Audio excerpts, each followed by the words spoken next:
কারণ দারিদ্রতা বড্ড ভয়ঙ্কর। দারিদ্রতা যার আসে সে বুঝে। বাংলা একটা কথা আছে, অভাব যখন দরজায় এসে দাঁড়ায়, ভালোবাসা তখন, হ্যাঁ সবার মুখস্থ দেখছেন?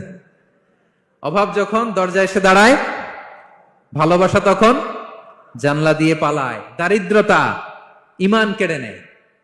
আপনি পার্বত্য চট্টগ্রামের অবস্থা জানেন? আমাদের বাংলাদেশের পাহাড়ি এলাকার অবস্থা জানেন?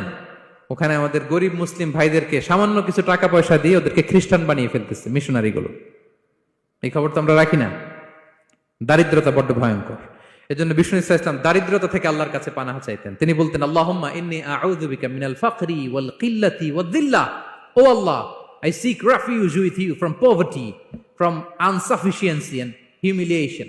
ও আল্লাহ, আমি তোমার কাছে দারিদ্রতা থেকে পানাহ চাই। ও আল্লাহ, আমি তোমার কাছে স্বল্পতা থেকে পানাহ চাই। ও আল্লাহ, আমি তোমার কাছে লাঞ্ছনা থেকে পানাহ চাই। পড়েন আমিন।